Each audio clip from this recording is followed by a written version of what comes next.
Welcome to Adam's Athenaeum. Let's take a look together through the news and records of our times as we try to shed light upon the unvarnished truth. Thanks for coming back to listen to this episode where we will be discussing what happened on January 6th, 2020. As a reminder, Nancy Pelosi holds over 13,000 hours of footage of what happened on this day, and yet we still aren't allowed to view it.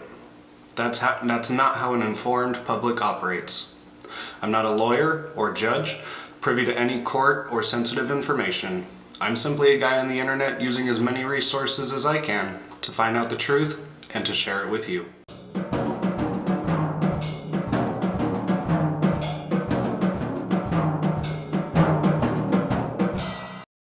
My hopes for this episode is to share with you the most accurate and reliable information I can find regarding what happened at the U.S. Capitol on January 6th, 2020. There's definitely two sides to the story. There was failure in leadership to prepare for the situation appropriately. There was failure in the execution of defending and supporting the Capitol Police. And there was certainly politics at play. Yeah, stupid political games. Let's get this straight right off the bat. Not everyone attending Trump's speech or the ensuing riot at the Capitol broke a law, was a rioter, or planned to overthrow the government. Let's speak honestly about what happened that day. Let's honestly ask why an unarmed woman was shot that day by a man whose co-workers didn't feel the need to fire their weapons in that moment. Let's get serious and have a hard conversation. This topic may offend some people because I will share my opinion when it's valid. But if you come to my channel, it's for the truths and hard conversations. I won't lie to you about what happened. So here we go. As always, let's go ahead and get our relevant definitions out of the way. First, let's define insurrection, which according to Merriam-Webster's means a usually violent attempt to take control of a government, an act or instance of revolting against civil authority or an established government. And let's also define revolt, which according to Merriam-Webster's means to renounce allegiance or subjugation as to a government or rebel, to experience disgust or shock, to turn away with disgust, to cause to turn away or shrink with disgust or abhorrence, a renouncing of allegiance as to a government or a party, especially a determined armed uprising, a movement or expression of vigorous dissent. So going off of these first two definitions, we can immediately throw away the narrative about January 6th being an armed insurrection. One man was arrested with a firearm without the proper license to carry on Capitol grounds. That's one man out of tens of thousands, hundreds of thousands. We can also learn from the FBI's own investigation into January 6th, thanks to Reuters for reporting this story, that though federal officials have arrested more than 570 alleged participants, the FBI at this point believes the violence was not centrally coordinated by far-right groups or prominent supporters of then-President Donald Trump, according to the sources who have been either directly involved in or briefed regularly on the wide-ranging investigations. They continue. 90 to 95% of these are one-off cases, said a former senior law enforcement official with knowledge of the investigation. Then you have 5%, maybe, of these militia groups that were more closely organized. But there was no grand scheme with Roger Stone and Alex Jones and all of these people to storm the Capitol and take hostages. So again, we can throw away the notion that this was an armed insurrection.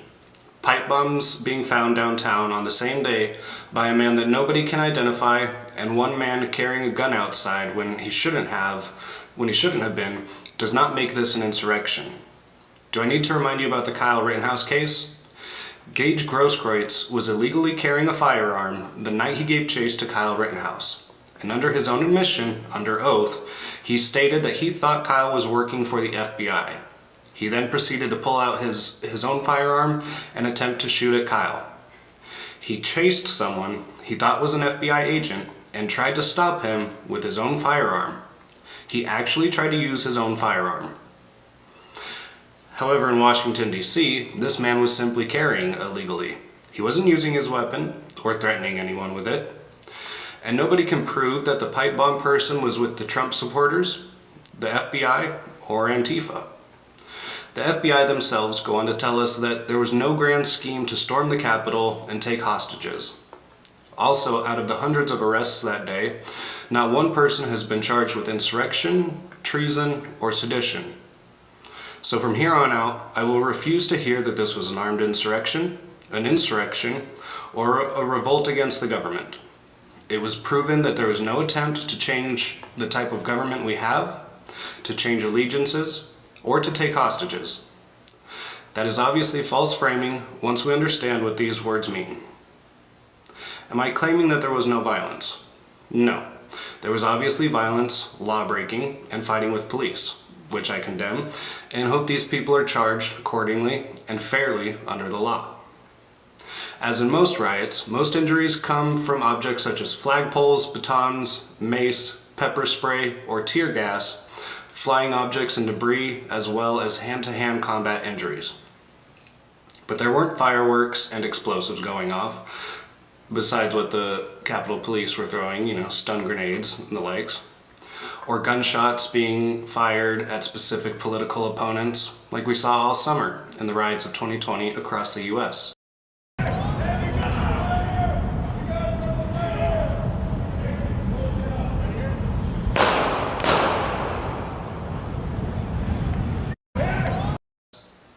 I don't understand why Americans were so upset to see a mostly peaceful riot at the Capitol, but were totally okay with cities being burned down, people being robbed, beaten, and murdered in the streets for their political affiliations by groups like BLM and Antifa. Tell me, honestly, how you sat back all summer and allowed minority-owned businesses to be robbed, looted, pillaged, and burned to the ground, while black security guards were murdered defending those same businesses. And now you have the nerve to say that this was the worst attack on America since 9/11, since Pearl Harbor? Before I insult you or your intelligence, I'll try to give you the benefit of the doubt. Perhaps you don't watch the news, or use social media, or talk to anybody. Perhaps you thought that you were doing the right thing by supporting diversity, equity, and inclusion programs. Perhaps you thought the riots were mostly peaceful and were justified. If you live under that rock, it's time to crawl out. As to the rest of you, in my opinion, you allowed January 6th to happen. People like you, the media, and the far-left Progressive Party, full of communists, socialists, and Marxists, you allowed January 6th to happen. Why? You encouraged, promoted, and sympathized with BLM and Antifa riots for a whole year, even longer if my memory serves me correctly. You told me that looting and rioting was okay. It was for social justice and equality. You told me not to speak out against riots, otherwise I'm a racist for not understanding the black struggle. You said that over 30 persons murdered, women being raped, Antifa hunting down and murdering a Trump supporter was all in the name of the summer of love. And now you have the gall to tell people like me that a small riot with no fires set, no people murdered by the crowd, no rapes, no kidnapping, and over 200,000 people peacefully protesting is a damned insurrection, an attack on America, the worst thing since 9/11? Screw you. Go suck on an egg. You are literally living outside the bounds of reality, and you should be committed to a mental hospital. January 6th was a riot. There's no doubt about that. People broke the law and were arrested and charged. That is how the law is supposed to work. There have been cases where one defendant from January 6th had his hand broken by Capitol Police, and as of December 15th, 2021, and to the best of my knowledge, he still hasn't received treatment for his injury. Many individuals were put into pretrial solitary confinement without having charges pending against them. This is not how the law is supposed to work. January 6th was also an unorganized band of bumbling buffoons baffled by the halls of Congress and overwhelmed by the crowd. Many people inside the Capitol were allowed in by Capitol Police themselves. They were simply following the crowd, lost in a maze and trapped between bodies pushing them any which direction. Similar to water, the crowd traveled the path of least resistance. Forward was easier than backwards. If you have been to a large rally, concert, riot, or protest, then you would understand. You would understand what it's like to have innumerable bodies pushed up against you with the force of the crowd pushing you wherever the least resistance is. If you stand your ground, you will be trampled. If you turn around, you will get run into. If you follow the crowd, you don't know what dangers you're running into or from. So getting to the sides is your best option for escape. Meaning, if you're in a hallway that is being more crowded with people, you move forward until there is no more room to go forward. To allow more people into this hallway, you must open the doors on the side to let the people currently in the hallway out, and then the hallway can clear up and allow room for more people to get in. But what happens when the doors are locked? The crowd continues to press forward. People standing 200 to 300 people back have no idea what's happening up at the front, but everyone is following the crowd while trying to be at the front to see what is happening. The people in the back continue pushing forward, while the people in the front have no room to move, except to be squished against other bodies. Eventually, trampling occurs, or as in nature, a cornered animal will eventually fight its way out, hence doors being broken by the crowd. I'm not saying it's right or legal. I'm trying to give context and understanding, especially in regards as to how Ashley Babbitt was shot. So let's say you were at the front of the crowd with nowhere to go, and someone breaks a window to the door in front of you. You don't want to get any closer to the broken glass, but you can't move anywhere. Your body is pushed in all different directions as people try to make space for themselves. You look through the opening in this glass to see what lies beyond, and if these doors are a means of escape from being trapped in a hallway with an ever-growing crowd. Next thing you know, a gunshot is fired and the person next to you is shot, unable to scream for help as they bleed out. An innocent bystander, not forcing entry, not causing harm, but a veteran who is walking through the Capitol, pushed by the crowd, who was in the wrong place at the wrong time, was shot and killed by an officer who still had 2 locked doors and some other kind of barrier between himself, his fellow officers, and the rest of the people in the halls of Congress. I'm not saying this officer was a complete coward, but I am calling him a little bit of a coward.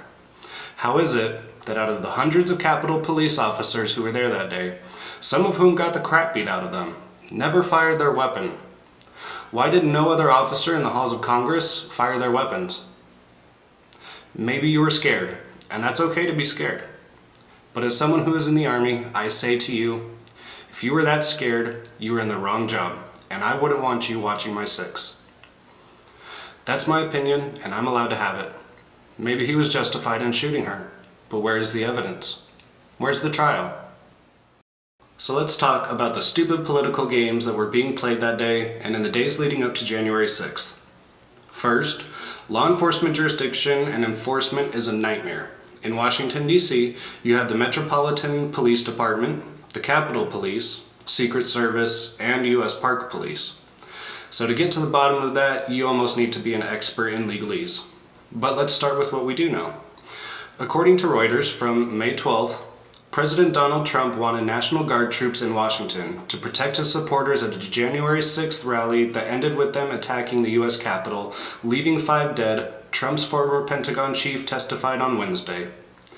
Former acting defense secretary Christopher Miller told a House of Representatives panel that he spoke with Trump on January 3rd, 3 days before the now former president's fiery speech that preceded the violence and led to his second impeachment. According to Miller's testimony, Trump asked during that meeting whether the District of Columbia's mayor had requested National Guard troops for January 6th, the day Congress was to ratify Joe Biden's presidential election victory. Trump told Miller to fill the request, the former defense secretary testified. Miller said that Trump told him, "Do whatever is necessary to protect demonstrators that were executing their constitutionally protected rights." Miller made the remarks during a contentious hearing held by the House Oversight Committee, which is investigating security failures in the days leading to and during the riot. Representative Carolyn Maloney, the Democrat who chairs the committee, demanded answers from Miller on why National Guard troops did not arrive until hours after the building was overrun. Miller testified that the U.S. military was deliberately restrained that day. So right here, Miller testifies that Trump did ask for federal backup and assistance days before the march for protecting the rights of these demonstrators. Due to bureaucratic problems and hoops, it took several hours after being asked to send the military in on January 6th to get approval and get troops sent to assist. Now let's think about this logically and try to put ourselves in the shoes of those that day. On January 6th, riots were still happening in Portland from the summer of 2020. Antifa was going to seemingly any and every right-wing march, demonstration, or rally, and starting fights, instigating violence with police and innocent bystanders. And this march that would later take place was not expected to be any different, at least by me and those who think similarly to me. It seemed fairly obvious that January 6th would be a humongous rally, and that an enormous amount of security and police presence would be necessary to help in the movement, restriction, and compliance of the crowd. Trump asked for this days ahead of time.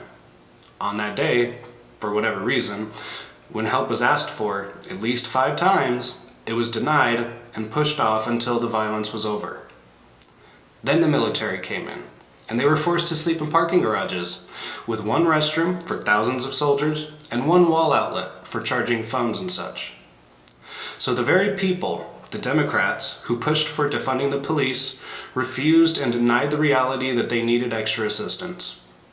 Those same Democrats who hate police and our military went screaming and crying to the military to protect them from people who just wanted their voices heard. And once the military came to help them, they went right back to treating the military and police like shit, to put it bluntly. These Democrats who refused federal assistance from Trump while their cities burned to the ground are now begging for Joe Biden's assistance. Yes, I'm talking to you, Lori Lightfoot of Chicago. So looking back on January 6th, there was 2 sides to this story. One was a story of those who were allowed into the Capitol complex by Capitol Police, who once they were inside, as one demonstrator can be heard saying, "They're going to try and lock us in." Even the protesters were in disbelief that they were being allowed entry. So many walked in slowly, quietly, and respectfully. On the other side of the building, instigators, whether they were Antifa, FBI, or Trump supporters, it's still up in the air, they forced entry into the Capitol. I'm not denying that, and that was wrong. But we cannot forget that this was an actual, mostly peaceful protest. Out of 200,000 to 300,000 people, 200 to 300 people were charged. 700 were arrested or so. That's not even 10%. It's nowhere near. And yet we're gonna call this the worst attack on America. Okay. January 6th was nowhere near an insurrection. It was not an armed attack on our nation's capital, and it was not the worst thing to happen to our capital since Pearl Harbor, 9/11, or even during 1812. Let me remind you that, according to History.com, much worse attacks have taken place at the Capitol, and let's read about them from Becky Little. On July 2nd, 1915, a former German professor at Harvard, Erich Munter, planted a package containing 3 sticks of dynamite in the Capitol near the Senate reception room.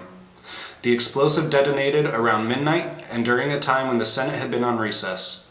An on-duty Capitol police officer was nearly knocked out of his chair during the blast, but fortunately, no one was injured. The German-born man later wrote a letter to Washington, D.C. newspaper saying he had planted the explosives to protest U.S. wartime aid to Britain, and said he hoped the detonation would make enough noise to be heard above the voices that clamor for war.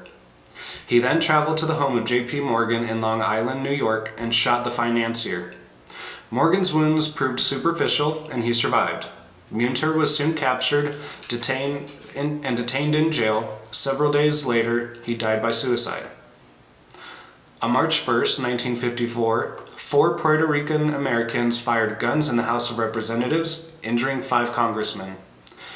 The attackers said they acted to demand independence for the U.S. territory of Puerto Rico. Puerto Rican citizens have U.S. citizenship, but can't vote for president and have no voting representatives in Congress. The injured congressmen survived, and the 4 shooters received prison sentences. President Jimmy Carter commuted one of their sentences in 1977 and granted clemency to the other 3 in 1979. On March 1st, 1971, a bomb exploded in the Capitol building. While the explosion did not injure anyone, it caused some $300,000 in damage. A group calling itself the Weather Underground claimed to be behind the bombing and said it was in protest of the ongoing U.S.-supported bombing of Laos. 13 years later, on November 7, 1983, a bomb tore through the second floor of the Senate wing of the Capitol. The device detonated late in the evening and no one was harmed, but it caused an estimated $250,000 in damage. A group calling itself the Armed Resistance Unit later claimed responsibility for the attack, saying it was in retaliation for military actions in Grenada and Lebanon. 7 people were eventually arrested in connection with the attack. So do not give me this crap about this being the worst attack on the Capitol since blah blah blah in time. That's a damnable lie. January 6th was a mostly peaceful riot, and the only person who died from activities specifically related to the actions taken by individuals that day was an unarmed, peaceful demonstrator. There was not a bunch of people who were killed. A few people died from medical complications not related to the direct activities of others. And Trump asked for help, way ahead of time, like any sane person would have. His request was denied by someone. Hopefully this fake January 6th commission will point out who refused this early request for help. Who was unprepared and left the Capitol unable to defend itself? January 6th is not what you were told by CNN, ABC, NBC, MSNBC, MSN, or any of the other mainstream corporate media sellouts. I gave you facts, videos, photos, and evidence. These people gave you lies, slander, and omitted truths. I advise and highly suggest you look into the subject on your own and find the truth. It lies somewhere in the middle of what everyone wants you to believe. I can't provide you with 13,000 hours of video footage to prove definitively what happened.